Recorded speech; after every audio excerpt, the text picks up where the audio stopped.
ప్రభునందు ప్రియ సంఘస్థులకందరికీ యేసుక్రీస్తు నామమున వందనాలు తెలియచేస్తూ ఉన్నాను. కొరింథీయులకు వ్రాసినటువంటి మొదటి పత్రిక 11వ అధ్యాయము 23 నుండి చూడండి. నేను మీకు అప్పగించిన దానిని ప్రభువు వలన పొందితిని.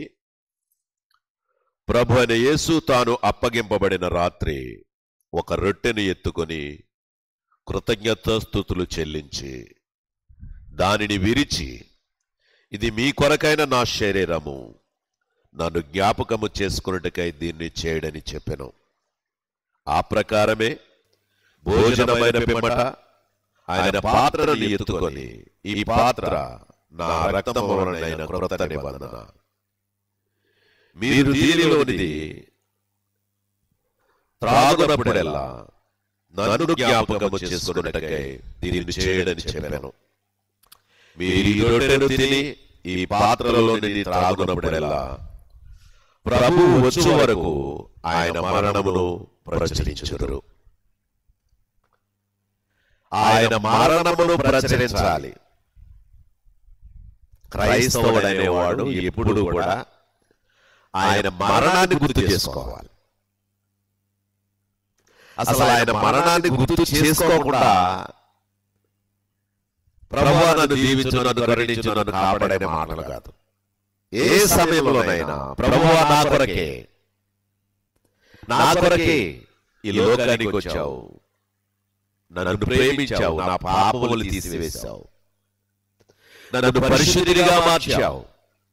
అందు గురించే నీ పరిశుద్ధ నువ్వు కార్చిన రక్తము, నువ్వు ఆ ఒంటి నిండా పడినటువంటి కొరడా దెబ్బలు, నాగడి చాలువలా చారించినటువంటి ఆ కొరడా దెబ్బలు ఎంతో ప్రభావితం చేస్తున్నాయి నన్ను. అందుచేత నిన్ను ఘనపరుస్తున్నాను, నిన్ను స్తుతిస్తున్నాను.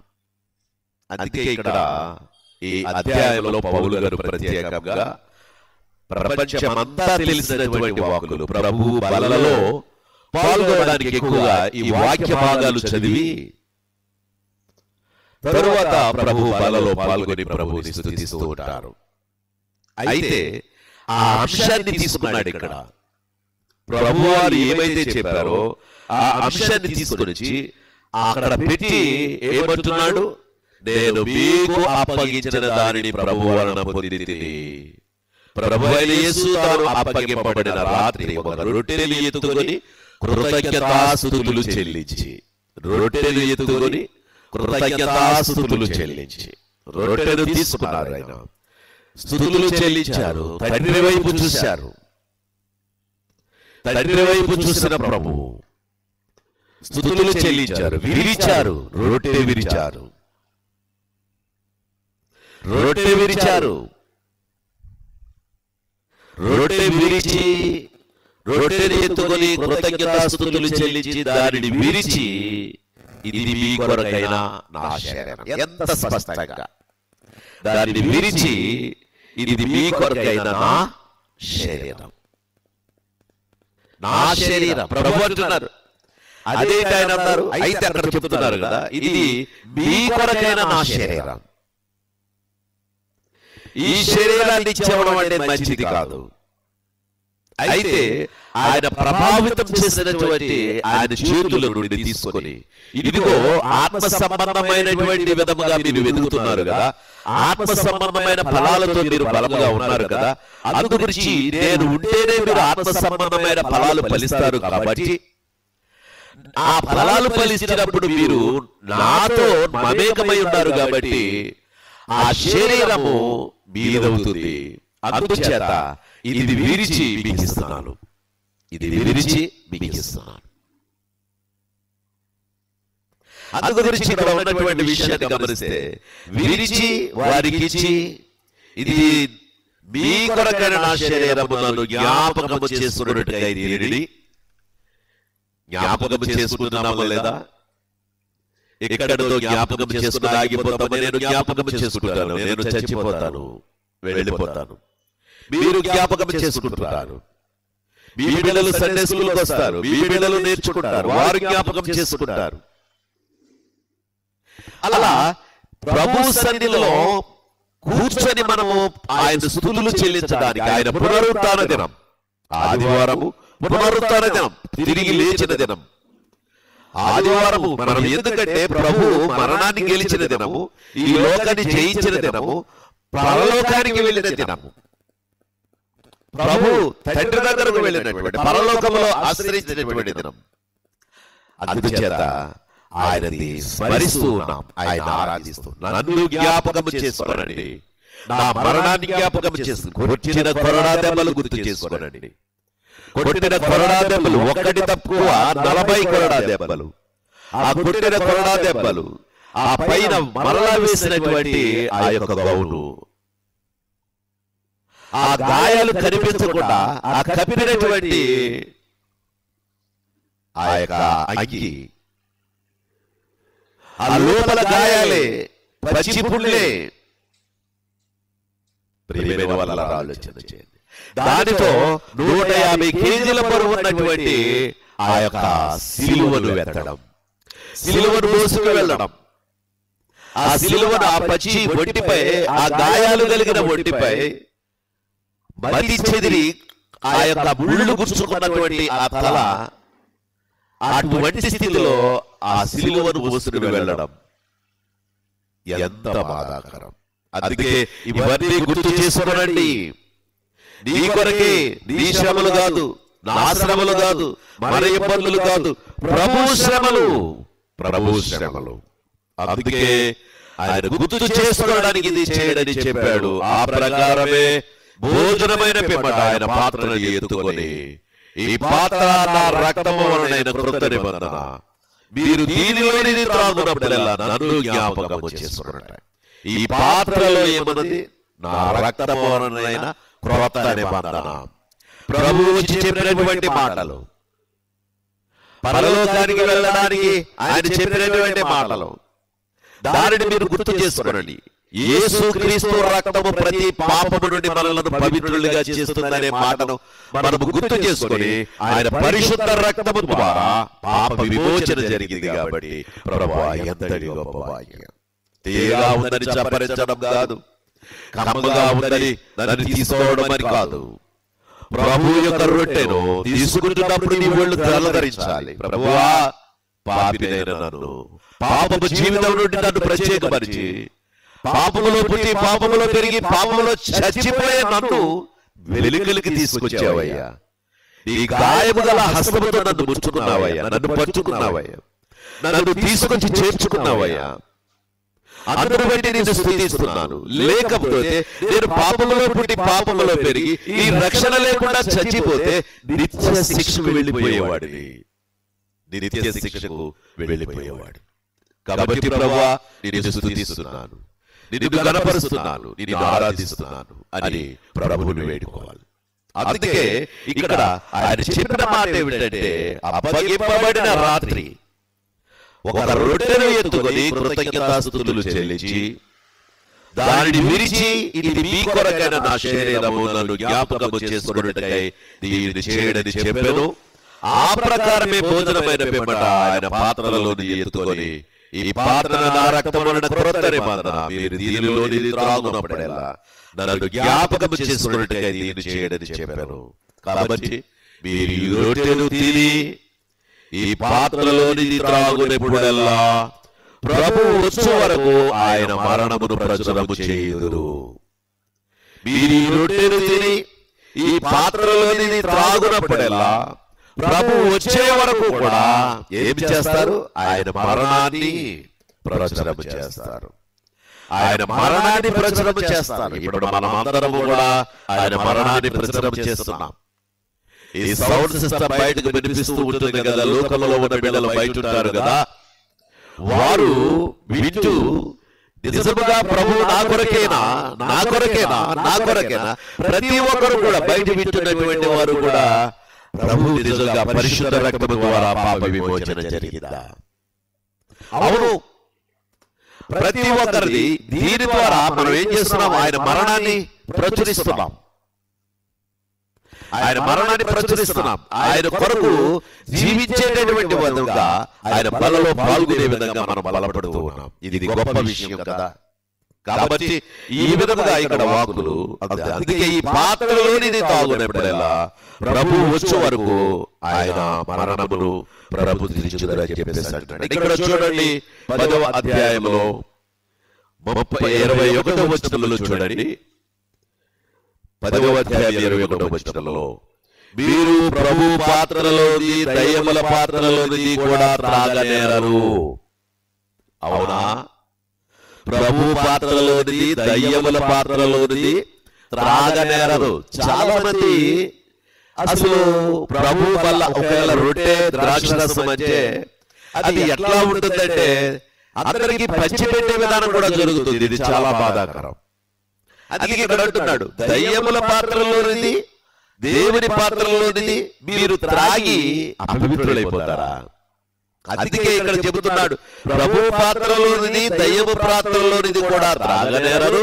ప్రభు బల్ల మీద ఉన్నదానిలోను దయ్యముల బల్ల మీద ఉన్నదానిలోను కూడా పాలు పొందనేరరు. పాపపు జీవితంలో ఉన్నావా? ఎవరు బయట వాళ్ళు ఉన్నారులే, వాళ్ళందరూ కూడా అలాగే చేస్తున్నారనే తమ్ముడు, నువ్వు కూడా పాపపు జీవితంలో ఉండి ప్రభు బలలో పాల్గొంటున్నావా? జాగ్రత్త సుమా, జాగ్రత్త సుమా. దేవుని ఉగ్రతకు బలి కాకండి. ప్రియమైన చెల్లి, నీ చదువు నీ జ్ఞానం గొప్పదిగా చేసి, నిన్ను బీటెక్లు ఎంటెక్లు చదివేదిగా చేసి, నువ్వు మెడికల్ కాలేజీలో మెడిసిన్ కూడా చదువుతూ కూడా గొప్పదానిగా ఉన్నవేమో, ఆత్మ ఏమీ కాదు శరీరం ఏమీ కాదు అనుకుంటూ మీ శరీరాల్ని అపవిత్రపరుచుకుంటూ ఆ కాలేజీ చదువులు చేస్తూ గొప్ప జ్ఞానమైపోయి ఇక్కడ రొట్టెలు ద్రాక్షరసాన్ని చప్పరిస్తున్నారేమో. చాలా ప్రమాదం సుమా. అందుకే కదా అంటున్నాడు 27వ వచనం 11వ అధ్యాయం 27లో, కాబట్టి ఎవడు అయోగ్యముగా ప్రభు యొక్క రొట్టెను తినునో లేక ఆయన పాత్రలోనిది త్రాగునో వాడు ప్రభు యొక్క శరీరమును గూర్చియు రక్తమును గూర్చి ఏమవుతున్నాడు? అపరాధి అయిపోతున్నాడు. అపరాధి అయిపోతున్నాడు. ఒకవేళ లోపలలో ఉండి తీసుకుంటున్నావా? దేవుడు మొడికాయ వేస్తున్నాడేమో, దేవుడికి బలహీనతనిస్తున్నాడేమో, దేవుడిని గాయపరుస్తున్నాడేమో. అది నువ్వు సరి చేసుకుని ఆయన బిడ్డగా మారి ఆత్మ సంబంధుడు అది ఆయన కోరుతున్నాడు. గడగడలాడుతున్నవారు చాలా మంది ప్రభు బలలో పాల్గొంటున్నప్పుడు గడగడలాడుతూ ఉంటారు. హార్ట్ బీట్ రేజ్ అవుతూ ఉంది, భయపడుతూ ఉంటారు. కారణం పాపములో ఉన్నారని కాదు, కానీ కొంతమంది నీతిమంతులు కూడా ఇంకా మేము ఏదైతే లోపంలో ఉన్నామో ఆ లోపంలో ఉంటూ కూడా రొట్టెని తీసుకుంటున్నామేమో, ఆ లోపంలో ఉంటూ కూడా ద్రాక్షరసాన్ని తీసుకుంటున్నానేమో, ఇది నా కుటుంబం నా బిడ్డల మీదకి నా మీదకి ఏదైనా శాపం వస్తుందేమో అని భయపడుతున్నటువంటి బిడ్డలు లేకపోలేదు. బిడ్డలు లేకపోలేదు. ఏడుస్తున్నారు కొంతమంది నాకు ఫోన్ చేసి, ఏడుస్తూ దుఃఖిస్తున్నారు, అన్న నా పరిస్థితి ఇది అని. అవును ప్రియులారా, జాగ్రత్తగా గమనించండి. అయోగ్యముగా ప్రభు యొక్క రొట్టెను తినునో లేక ఆయన పాత్రలోనిది త్రాగునో వాడు ప్రభు యొక్క శరీరమును గూర్చియు రక్తమును గూర్చియు ఏమైపోయాడు? అపరాధి అవుతాడు. కాబట్టి ప్రతి మనుషుడు తను తాను పరీక్షించుకోవలెను, అలాగు చేసి ఆ రొట్టెను తిని ఆ పాత్రలోనిది తాగవలెను. అటు ఏమన్నాడు అక్కడ? ఏమంటున్నాడు అక్కడ? తాగవలెను. కాబట్టి వాడు ప్రభు ఇక్కడ ఏమంటున్నాడు? కాబట్టి ప్రతి మనుషుడు పరీక్షించుకొని త్రాగవలెను. 29లో అంటున్నాడు చూడండి, ప్రభు శరీరమని వివేచింపగా తిరిగి త్రాగువాడు తన శిక్ష తనకు శిక్షా విధి కలుగటకే తిరిగి త్రాగుతున్నాడు. ప్రభు యొక్క శరీరమని తిరిగి త్రాగేవాడు తన శిక్షా విధి కలుగటకే త్రాగుతున్నాడు. కావాలనే శిక్షను కొని తెచ్చుకుంటున్నాడు. కావాలనే శిక్షను కొని తెచ్చుకుంటున్నాడు. జాగ్రత్త సుమా, జాగ్రత్త సుమా. ప్రభు ఈ సమయంలో మనతో మాట్లాడుతున్నాడు. నాలో లోపముందులే లోపముందులే అని వెనక్కి వెళ్ళిపోతావా? వెనక్కి వెళ్ళిపోయినా ప్రమాదమే. అందుకే అంటున్నాడు కదా బ్రదర్, మొదటి క్రియలు నీవు క్రొత్తగా వచ్చినప్పుడు ప్రభువు గురించి నువ్వు భయపడ్డావు, నీ కలిగినటువంటి విశ్వాసము, నీ క్రియలు గొప్పగా ఉన్నాయి. ఇప్పుడైతే ఆ క్రియలు లేవు, వాటిలోంచి తొలగిపోయావు. జీవించుతున్నావన్న పేరు మాత్రమే నీకున్నది, కానీ నీవు మృతుడుగానే ఉన్నావు. అందుకే నేను వచ్చి ఈ దీపస్తంభాన్ని తీసివేస్తాను. జాగ్రత్త సుమా, ప్రభుత్వ ఆటలు కాదు. కొంతకాలం సాగుతుంది, కొంతకాలం నడుస్తుంది, ఎప్పుడో ఒకప్పుడు బ్రేక్ పడుతుంది. What about your soul? నీ ఆత్మస్థితి గురించి నువ్వు ఏం చెబుతావు? అక్కడ యాక్సిడెంట్ లో పోతావు, రక్షణ లేదు, ఏమైపోతావు అనుకున్నావు. అందరూ ప్రభు బలలో పాల్గొంటుంటే నేను కూడా తీసుకోవాలి బాప్తిస్మం అనుకున్నావు, నేను కూడా ప్రభు దగ్గర ఒప్పుకోవాలనుకున్నావు. అనుకుంటేనే కాలయాపన చేస్తావు. కాలయాపన కారణం ఏమిటో తెలుసా? నీ యవన ప్రాయమే, నీకున్న స్నేహితులే, నీకున్నటువంటి ఫ్రెండ్స్ అందరూ కూడా అప్పుడే ముసలుడు అయిపోయావు. ఆ సంభాషణలు అలా ఉంటాయి, ఆ విధంగా ఉండి నిన్ను దేవునికి దూరం చేస్తూ ఉంటాయి. కండబలం ఉంది, ఆరోగ్యం ఉంది, ఉన్నాయి అనుకున్నావు, కానీ దేవుడు బ్రేక్ వేస్తాడు. జాగ్రత్త. కాబట్టి ఇక్కడ ఉన్నటువంటి వాక్య ప్రకారముగా మనము చాలా జాగ్రత్తగా, మీరు ప్రభు పాత్రలోనిది దయ్యమ పాత్రలోనిది కూడా త్రాగకూడదు. ప్రభు వల్ల మీద ఉన్న దానిలోను దయ్యముల వల్ల మీద ఉన్న దానిలోను కూడా పాలు పొందకండి. ఉంటే వెచ్చగానైనా ఉండు, లేకపోతే చల్లగైనా ఉండు. నులివెచ్చని స్థితిలో ఉంటే నీ ముఖం మీద ఉబ్బి వేస్తానంటున్నాడు ప్రభు. నులివెచ్చగా ఉండవు, ఉంటే వెచ్చగానైనా ఉండు, క్రైస్తవుడుగానైనా ఉండు. మండిపబడుతున్న క్రైస్తవుడు గారు ప్రత్యేకించబడిన వాడు, లోకములో నుంచి వేరు చేశాడు మిమ్మల్ని. ఆయన స్వరక్తం ఇచ్చి కొన్నాడు. కొన్న తర్వాత ప్రభు దగ్గరకు వచ్చేదా మన లోకం వైపు చూస్తావా? లోతు భార్య ఎందుకుంటే వచ్చింది, విడిచిపెట్టి వచ్చింది. అందరూ కూడా నిదానంగా వెళ్ళిపోతున్నారు. లోతు భార్య వెనక చూసింది, ఉప్పు స్తంభం అయిపోయింది. వెనక చూడకు. నాగటి మీద చెయ్యి వేసిన తర్వాత వెనక చూడకండి, ఎదురుగా వెళ్ళండి, ముందుకే వెళ్ళండి. విశ్వాసంలో బలహీనపడకండి. ఒకవేళ బలహీనపడిన లేచి దానికంటే విశ్వాసం బలమైనగా ఉండేటట్టు విధంగా ప్రభు కొరకు జీవించే విధానం ఉండాలి. ఇక లోకం అంటావా, శ్రమలు అంటావా, ఇబ్బందులు అంటావా, అది వెంట నీవు జీవించినంత కాలం వస్తూనే ఉంటాయి. అవేమి కొత్తవి కాదు. కాదు, ప్రభువుని మహిమపడతాం. అందుకే ఇక్కడ ఆయన మరణాన్ని ప్రచురిద్దాం, ఆయన మరణాన్ని ప్రచురించండి, ప్రభు మహిమార్థమై బ్రతకండి. అట్టి కృప దేవుడు మీ అందరికీ అనుగ్రహించునుగాక. ఆమేన్.